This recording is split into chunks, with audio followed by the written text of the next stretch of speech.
1947 से ही पाकिस्तान भारत को अपना दुश्मन मानता आया है।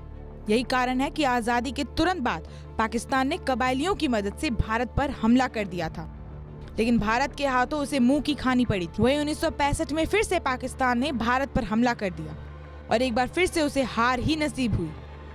लेकिन 1971 में भारत पर हमला करना पाकिस्तान की बड़ी भूल साबित होने जा रहा था और यह हमला पाकिस्तान की सबसे बड़ी गलती साबित हुई। इस युद्ध ने एक नए मुल्क बांग्लादेश को जन्म दिया था और पाकिस्तान के इतिहास में करारी हार के तौर पर 16 दिसंबर का दिन दर्ज हो गया। यूं तो यह जंग पाकिस्तान के पश्चिम और पूर्वी हिस्से के बीच चल रही थी, लेकिन पाक की ओर से इस दौरान भारत पर भी हवाई हमले कर दिए गए थे। इसी के जवाब में 3 दिसंबर 1971 से भारत भी इस युद्ध में कूदा और पश्चिम से लेकर पूर्व तक पाक सेना पर जोरदार हमला किया। तीनों सेनाएं इस युद्ध में सक्रिय हुईं और अंत में 16 दिसंबर 1971 को 93,000 पाक सैनिकों के सरेंडर के साथ भारत ने इस जंग को जीत लिया। यही नहीं, पड़ोस में एक नए मुल्क बांग्लादेश का भी उदय हुआ। इस जंग की शुरुआत बेशक पाकिस्तान ने की, लेकिन इसे अंजाम तक भारतीय सेना ने पहुंचाया था। भारत के वीर सैनिकों ने जंग के दौरान अदम्य साहस का परिचय दिया और पाकिस्तान को घुटने के बल ला दिया था।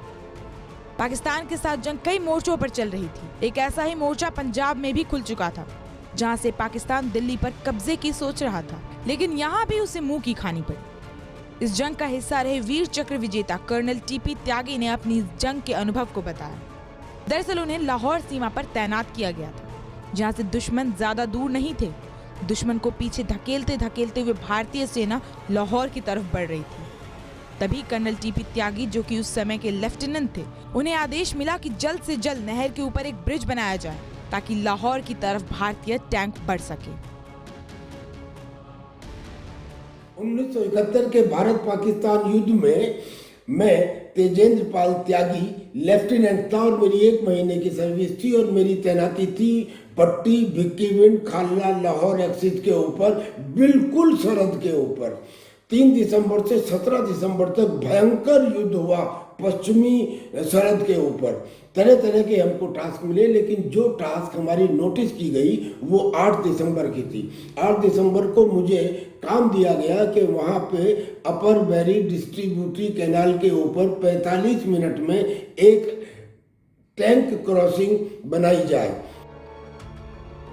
45 मिनट से भी कम समय में ब्रिज बनकर तैयार हो चुका था, लेकिन तब तक पाकिस्तान के सैनिकों की नजर कर्नल टीपी त्यागी और उनकी टुकड़ी पर पड़ चुकी थी। इस बीच सामने के गांव से कर्नल टीपी त्यागी पर जोरदार फायर हुआ और देखते देखते उनके 5 सैनिक घायल हो गए।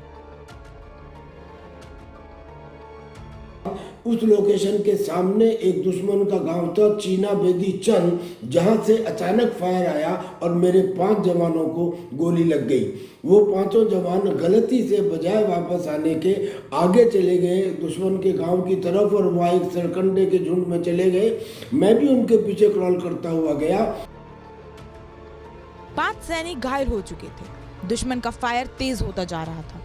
सैनिकों को वापस लाना और उनका इलाज जरूरी था, लेकिन कर्नल टीपी त्यागी और उनके एक साथी के लिए यह काम मुश्किल था।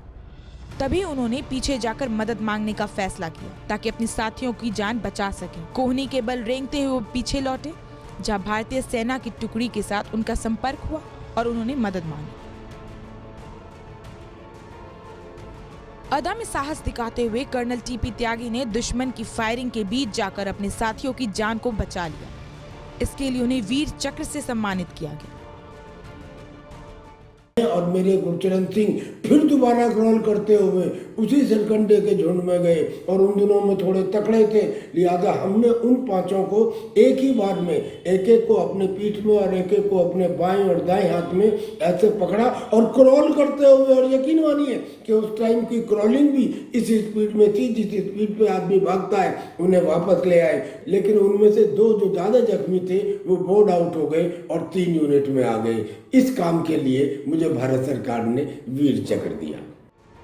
वहीं भारतीय सेना ने यहां आगे बढ़ते हुए लाहौर तक जा पहुंची। पाकिस्तान का सबसे अहम शहर तक भारतीय सेना के टैंक पहुंच चुके थे और अगर पाकिस्तान हथियार डालकर सरेंडर नहीं करता तो इस्लामाबाद पर भी तिरंगा फहरा लिया जाता, क्योंकि भारतीय सेना में वीर सैनिकों की कमी नहीं है और जब ये वीर अपने मिशन के लिए निकलते हैं तो इसे पूरा करके ही लौटते हैं।